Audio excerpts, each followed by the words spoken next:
একজন মানুষ মুসলমানের সাথে সাক্ষাৎ হয়, সালাম দেবে, সালাম দেয় না।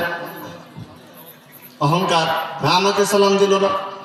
অথচ যে আগে দেয় তার অন্তরের ময়লা দূর করে দেন কে? এই তো কথা বলেন না। যে আগে সালাম দেয় তার অন্তরের ময়লা দূর করেন কে? মাশাআল্লাহ। এই জন্য সালামের অভ্যাস করা। আপনারা সালাম দিতে পারেন তো? আমার সাথে সবাই পড়েন তো, আসসালামু আলাইকুম। জবান খুলে চিল্লায় বলেন, আসসালামু আলাইকুম, আসসালামু আলাইকুম। মাশাআল্লাহ, সালাম ভালোই দিতে পারেন। উত্তর দিতে পারেন তো সবাই? বলেন তো, ওয়া আলাইকুমুস সালাম ওয়া রাহমাতুল্লাহ। ওয়া আলাইকুমুস সালাম ওয়া রাহমাতুল্লাহ। পারবেন তো? সালাম দেবেন তো আজকে থেকে? কে কে সালাম দেবেন? আল্লাহু আকবার বলে হাতটা দেখেন তো দেখি। এই অনেকে দেয় নাই, হাত নামান। অনেকে হাত দেখেন, হাত অর্ধেক, অর্ধেক মোটামুটি কোনো রকম। অনেকেই বিসমিল্লাহ বলে পুরা হাত পুরোটাই দেবে। আর অনেকেই জিমাচ্ছে, ঠিক মতো দিতে পারবে না। এই জন্য সবাই সবার সাথে সালাম, মুসাফাহা এগুলো করলে কি হয়? এক মুসলমান আর এক মুসলমানের সাথে মিল মহব্বত তৈরি হয়।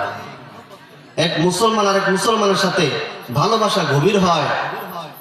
সাহাবায়ে কেরামদের মধ্যে তো যখন এক সাহাবী আর এক সাহাবীর সাথে দেখা হইতো, জিজ্ঞাসা করতো, ভাই আপনার ইমানের হালাত কি?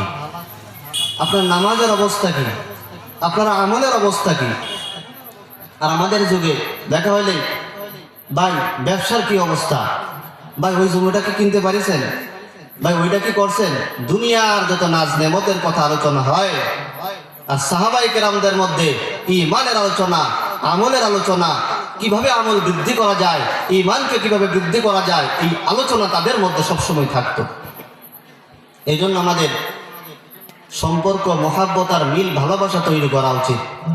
এই জন্য আমার অনুরোধ থাকবে, আপনারা একে অপরের সাথে সালাম দিবেন, মুসাফাহা করবেন, মুআনাকা করবেন। এটা বাড়ি যায় নয়, বরঞ্চ এই মাহফিল থেকে আপনারা আমাকে দেখাবেন যে হুজুর আজকে থেকে আমরা ভাই ভাই মিলে যাব, মুসলমানে মিলে যাব। বিশেষ করে এই প্যান্ডেলে যারা আছেন, আমরা সবাই যেন এক হয়ে যাই, আল্লাহ তাআলার জন্য একে অপরের সাথে মিল মহব্বত রাখতে চাই। কে কে রাজি আছেন? আল্লাহু আকবার হাতটা দেখান। এখন আমি চাই যারা সামনে আছেন সবাই আল্লাহু আকবার বলে দাঁড়ায় যাবেন। সবাই দাঁড়ান, আল্লাহু আকবার, আল্লাহু আকবার বলে দাঁড়ায় যান। সবাই দাঁড়ান, সবাই দাঁড়ান। মাগরিব থেকে ঈশা পর্যন্ত অনেক চার দোকানে বিভিন্ন জায়গায় আড্ডা মারার কারণে শরীরের ভিতরে একটা অবশ ভাব চলে আসছে। শোনেন, যে যার পাশে আসেন একে অপরের সাথে সালাম দিবেন। প্রথমে কি করবেন? সালাম, তারপরে কালাম। সালামের পরে জিজ্ঞাসা করবেন, ভাই ভালো আছেন? সে বলবে আলহামদুলিল্লাহ। আপনি ভালো আছেন? সে বলবে আলহামদুলিল্লাহ। এই কথাটুকু বলার পরে তখন দুই হাত মিশায়া, দেখেন আমার দিক তাকান, মুসাফাহা করবেন। মুসাফাহার সময় বলবেন ইয়াগফিরুল্লাহু লানা ওয়া লাকুম। মুসাফাহা যখন শেষ তখন কোলাকুলি করবেন, বলবেন আল্লাহুম্মা জিদ মুহাব্বাতি লিল্লাহি ওয়া রাসূলি। হে আল্লাহ, আপনার জন্য আমার দুইজনের ভিতরে মিল মহব্বত বৃদ্ধি করে দেন। পারবেন তো? সবাই একজনের সাথে মুসাফাহা, মুআনাকা, সালাম শুরু করেন। সালাম দেন, আসসালামু আলাইকুম। মুসাফাহা করেন, জিজ্ঞাসা করেন ভালো মন্দ, কেমন আছেন? সে বলবে আলহামদুলিল্লাহ ভালো আছে। আপনি কেমন আছেন?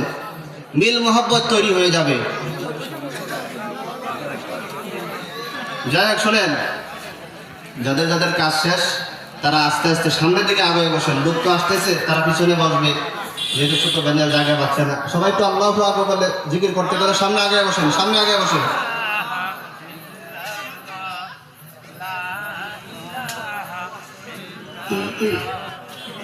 শোনেন, তো যে কথা বলতে চাচ্ছিলাম, যে কোরআনের সম্মান আল্লাহর কাছে কেমন দামি। যার উপরে নাজিল হয় সেও দামি, যে তেলাওয়াত করে সেও দামি, যে পড়ায় সেও সম্মানী, যে পড়ে সেও সম্মানী। এই কোরআনগুলা শিক্ষার কার্যক্রম কোথায় হয়? মাদ্রাসায়। এই জন্য মাদ্রাসায় যখন একটা ছাত্র যখন যায় পড়ে বিসমিল্লাহির রহমানির রহিম,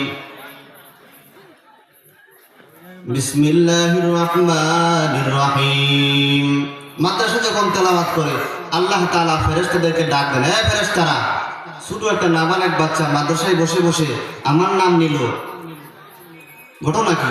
এই তোরা সাক্ষী থাকো, তোরা মাফ করে দিলাম। এরপরে দিন আবার যায় পড়ে মাদ্রাসায়, উস্তাদ পড়ায়, হে বাবা পড়ো বিসমিল্লাহির রহমানির রহিম। সন্তানও পড়ে বিসমিল্লাহির রহমানির রহিম। আল্লাহ পাক বলেন, হে ফেরেশতারা, আবারও তো আসলো, সাক্ষী থাকো, এর গার্ডিয়ান যারা আছে পিতা মাতা এদেরকে মাফ করে দিলাম। সুবহানাল্লাহ বলবেন না?